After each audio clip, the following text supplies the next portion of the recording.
নমস্কার, আশা করি সকলেই ভালো আছেন। আমি আজকে ঠান্ডা লাগা অর্থাৎ সর্দি কাশি বা বুকে কফ জমে থাকলে বা দেখা যায় অনেক বাচ্চার একটুতেই ঠান্ডা লেগে যায়, নাক দিয়ে সবসময় সর্দি জমে থাকে পরে বা বুকে কফ জমে থাকে। এই সমস্ত সমস্যা অর্থাৎ ঠান্ডা লাগা, বুক ধড়ফড়ানি, কাশি যাদের রয়েছে তারা কিভাবে এই সমস্যা থেকে বেরিয়ে আসবেন কোনো রকম ওষুধ না খেয়ে। তো কোনো রকম ওষুধ না খেয়ে আমরা যদি এই সমস্যা থেকে বেরিয়ে আসতে পারি, তো আগে জানতে হবে, দেখবেন সর্দি কাশি বা ঠান্ডা লাগা কাদের হয়। বেসিক্যালি সর্দি কাশি বা ঠান্ডা লাগা এগুলি বাচ্চাদের দেখা যায়, কারণ বাচ্চাদের ইমিউনিটি সিস্টেমটা অতটা ডেভেলপ থাকে না, ওদের ইমিউনিটি সিস্টেমটা অতটা গ্রো করে। সেই কারণে বাচ্চা বয়সে ছোট শিশুদের দেখবেন সর্দি কাশি লেগে থাকে বা তাদের ঠান্ডা লাগার একটা ধাত থাকে, কিন্তু বয়স বাড়ার সাথে সাথে অনেকটা তারা রিকভারি করে। সর্দি কাশি থাকলেই যে আপনার বাচ্চা অসুস্থ নয়, ব্যাপারটা হচ্ছে সর্দি কাশি থাকলে তার ইমিউনিটি পাওয়ারটা কম রয়েছে। তো একটা বাচ্চার যদি ইমিউনিটি পাওয়ার কম থাকে, সেখানে কিন্তু আরও বিভিন্ন রোগ বা অন্য কিছু হওয়ার চান্সেস অনেকটা থেকে যায়। সে কারণে তাদের ইমিউনিটি পাওয়ারকে আমরা যদি ডেভেলপ করতে পারি, তাহলে কিন্তু সর্দি কাশিটা আস্তে আস্তে দূরে চলে যাবে এবং সেই বাচ্চাটি বড় হয়ে তার যে ইমিউনিটি সিস্টেম সেটি অনেকটি ডেভেলপ করবে, পরবর্তীকালে সে স্বাস্থ্যকর জীবনযাপন করবে। বাচ্চা বা বড় যাদের এই সমস্যা থাকবে, আমি যেইভাবে বলবো সেইভাবে ভিডিওটি পুরো দেখবেন, দেখে চলার চেষ্টা করবেন। দেখবেন আমি একদম বিষয়টি স্পষ্ট করে দিচ্ছি। এখানে আমি কিছু টিপস দেবো, তার সাথে দুটি এক্সারসাইজ দেবো। এই দুটি এক্সারসাইজ আর এই টিপসগুলি ফলো করতে হবে আপনাকে। সেক্ষেত্রে আমি একদম ন্যাচারাল জিনিস বলবো, যা কিন্তু আদিকাল থেকে আমাদের সমাজে হয়ে আসছে, যে বাচ্চাকে একটু মধু খাওয়াবেন বা দুধ, তার সাথে আদা বা তুলসী পাতা এর রস, এগুলি বলা হয়। তো আজকে আমি এই সমস্ত জিনিসগুলো বলবো, এগুলি কিভাবে খেলে আমার এই সর্দি কাশি বা ঠান্ডা লাগার ধাঁচটা আস্তে আস্তে ডেভেলপ করবে, ইভেন আমাদের ইমিউনিটি সিস্টেমটা ছোটোর থেকে ডেভেলপ করবে। তো আগে বলে দিই এই বিষয়গুলি। ফার্স্ট কি করবেন, আপনি দুধ একটি পাত্রে ফোটাবেন, পুরো গরম হয়ে গেলে ফুটলে ওই দুধটি একটি গ্লাসে আপনি 1 গ্লাস পরিমাণে নিয়ে নিন। নেওয়ার পর 1 টেবিল চামচের হলুদ গুঁড়ো নিয়ে, শুদ্ধ হলুদ গুঁড়ো নেবেন, নিয়ে ওটাকে পেস্ট করবেন। পেস্ট করে আপনি যদি ডেলি খেতে পারেন, দেখবেন হলুদ কিন্তু আমাদের অ্যান্টিবডি উৎপাদন করে, আমাদের শরীরের ইমিউনিটি পাওয়ারকে অনেক বাড়িয়ে তোলে। সেক্ষেত্রে আপনি সপ্তাহে 7 দিন না খেলেও চেষ্টা করবেন সপ্তাহে 2-3 দিন খাওয়ার। তারপরে আমি যেটি খেতে বলবো, যে যারা বয়স্ক আছি তারা চা তো খায়, আপনি চেষ্টা করবেন চায়ের সাথে আদা দিয়ে চাটা খাওয়ার। প্রথমে আপনি একটি পাত্র নেবেন, সেই পাত্রে 1.5 কাপ জল দেবেন। দেওয়ার পর আপনি কয়েক কুচি আদা ফেলে দেবেন। ফুটে মোটামুটি 1 কাপ মতো হয়ে আসবে। সেই সময় আপনি হালকা চা দিয়ে দেবেন, দিয়ে ঢেকে রেখে দেবেন। 5 মিনিট পর আপনি ওই চাটা পান করতে পারেন। এতে কিন্তু খুব উপকার হয়। আপনি জানেন আদার মধ্যে অ্যান্টিবায়োটিক রয়েছে, আদাও কিন্তু আমাদের ঠান্ডা লাগার জন্য খুব উপকারী। বাচ্চারা তো চা খায় না, সেক্ষেত্রে আপনি কি করবেন, কয়েকটি তুলসী পাতা, 4 থেকে 5টি তুলসী পাতা নেবেন। নেয়ার পর আর কয়েক টুকরো আদা কুচি নেবেন। দেখা গেল আপনি 1 কাপ বা 1.5 কাপ মতো নিলেন। নেয়ার পর ওটাকে ফোটাতে থাকলেন। যতটা জল নেবেন ততটা ফুটিয়ে হাফ করে নেবেন, পুরো রসটা ওখান থেকে কাঁচটা বেরিয়ে যাবে।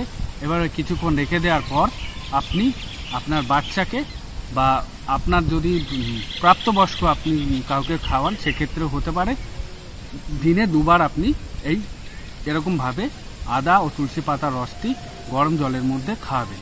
তার সাথে আরেকটি করতে পারেন, আপনি দেখবেন মধু নেবেন 2 চামচ পরিমাণ, আর তার সাথে 1 টেবিল চামচ পরিমাণ কাগজি লেবুর রস বা লেবুর রস নেবেন। হালকা গরম জলে ওটা দিয়ে পেস্ট করে আপনি আপনার বাচ্চাকে খাওয়াতে পারেন বা আপনি নিজে খেতে পারেন। এতেও কিন্তু যে ঠান্ডা লাগার ধাঁচ আমাদের শরীরকে উষ্ণ করে, ইমিউনিটি সিস্টেমকে গ্রো করে। এই জিনিসগুলি খেতে হবে। তারপর আপনাকে যেই 2টি ব্যায়াম দেখাবো এখন, এই ব্যায়ামগুলি ভালো করে দেখে নিন, প্রতিদিন করতে হবে। দেখবেন আপনার নাক দিয়ে সর্দি ঝরছে, মাঝে মাঝে সর্দি লেগে রয়েছে, বুকে কফ, পুরনো যতই কফ হোক সব চলে যাবে।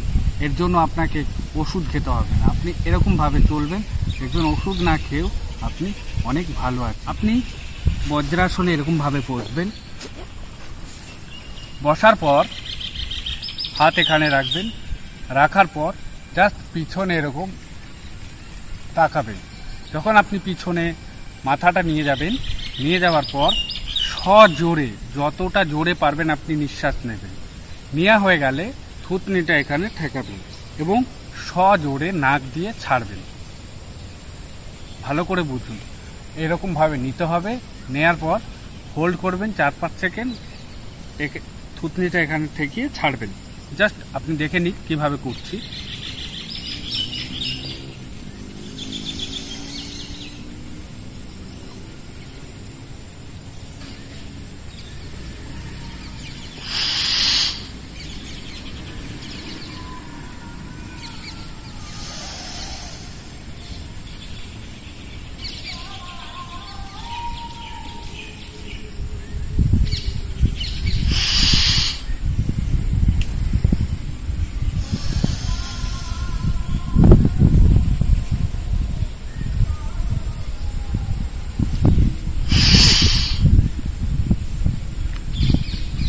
এইটি আপনি 2 থেকে 3 মিনিট করে একটানা করবেন।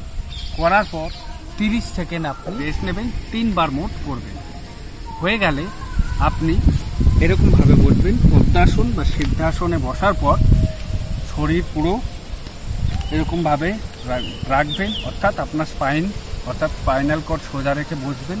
আস্তে আস্তে চোখ বন্ধ করবেন। বসার পর কি করবেন, আপনি মুখ দিয়ে শ্বাস আকর্ষণ করে নেবেন।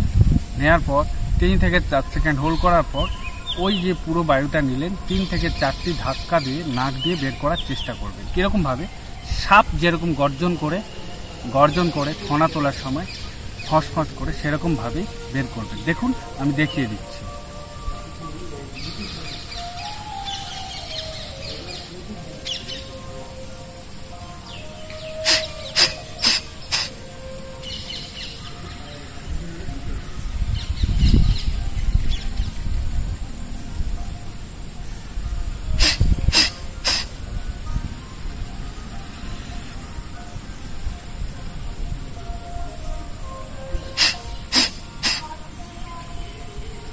এইভাবে করবেন।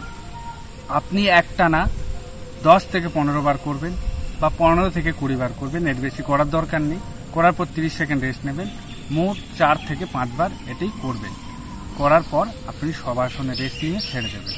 যাদের সর্দি থাকছে অবশ্যই তারা পাশে রুমাল রাখবেন, কারণ আপনি যখন এগুলি করবেন যত ভেতরে সর্দি বা কফ থাকে সেগুলি বেরিয়ে আসে, সেই কারণে আপনি রাখবেন, দেখে করবেন।